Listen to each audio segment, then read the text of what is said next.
একসময় আন্তর্জাতিক ক্রিকেটই ছিল সবকিছু। দেশের জার্সি, বিশ্বকাপ, দ্বিপাক্ষিক সিরিজ এগুলোই ছিল ক্রিকেটের মূল মঞ্চ। কিন্তু সময় বদলেছে। এখন ক্রিকেট মানেই শুধু জাতীয় দল নয়, বরং কোটি টাকার ফ্র্যাঞ্চাইজি লিগ, তারকায় ভরা স্কোয়াড আর বিশ্বজুড়ে ছড়িয়ে পড়া দর্শক উন্মাদনা। আইপিএল থেকে বিপিএল, পিএসএল থেকে বিবিএল, এই টুর্নামেন্টগুলো বদলে দিয়েছে ক্রিকেটের অর্থনীতি, সংস্কৃতি আর ভবিষ্যৎ। তাহলে কোন লিগ কোথায় দাঁড়িয়ে, জনপ্রিয়তা আর প্রভাবের দিক থেকে কে এগিয়ে, কে পিছিয়ে, চলুন জেনে নেই ধাপে ধাপে।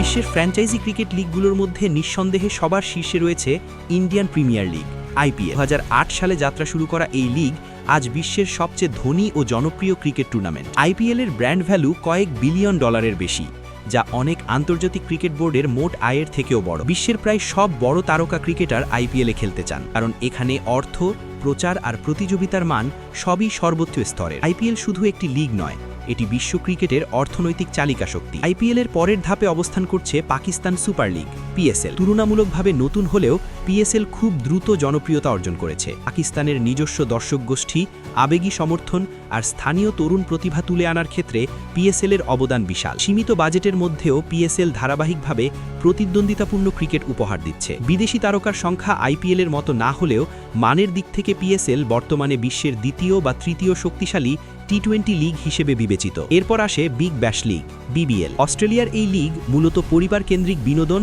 ও তরুণ দর্শকদের টার্গেট করে তৈরি। বিবিএলের জনপ্রিয়তা অস্ট্রেলিয়ার অভ্যন্তরে অত্যন্ত বেশি এবং টেলিভিশন রেটিংয়ের দিক থেকে এটি দেশটির অন্যতম সফল স্পোর্টস প্রোডাক্ট। যদিও সাম্প্রতিক বছরগুলোতে তারকা সংকট ও সূচি জটিলতার কারণে বিবিএলের মান কিছুটা প্রশ্নের মুখে পড়েছে, তবুও এটি এখনও বিশ্বের শীর্ষ ফ্র্যাঞ্চাইজি লিগগুলোর একটি। এর পরের স্তরে রয়েছে বাংলাদেশ প্রিমিয়ার লিগ, বিপিএল। সম্ভাবনার দিক থেকে বিপিএল অনেক আগেই বড় লিগ হওয়ার কথা ছিল। দর্শক আগ্রহ, ক্রিকেট প্রেমী দেশ এবং আন্তর্জাতিক তারকাদের উপস্থিতি সব উপাদান থাকলেও ব্যবস্থাপনা, সূচি ও ধারাবাহিকতার অভাবে বিপিএল এখনও তার পূর্ণ সক্ষমতা দেখাতে পারেনি। তবে সাম্প্রতিক বছরগুলোতে নিলাম পদ্ধতি, সময়সূচি উন্নয়ন এবং বড় বিদেশি খেলোয়াড় আনার পরিকল্পনা বিপিএলকে আবার আলোচনায় ফিরিয়েছে। দক্ষিণ এশিয়ায় আইপিএল ও পিএসএলের পর বিপিএলের অবস্থান এখনও গুরুত্বপূর্ণ। এই তালিকায় এরপর আসে Lanka premier league, LPL, CSA টি-20 লিগ দক্ষিণ আফ্রিকা এবং ইন্টারন্যাশনাল লিগ টি-20, ILT20। এই লিগগুলো তুলনামূলকভাবে নতুন হলেও আন্তর্জাতিক খেলোয়াড়দের জন্য গুরুত্বপূর্ণ প্ল্যাটফর্ম হয়ে উঠছে। বিশেষ করে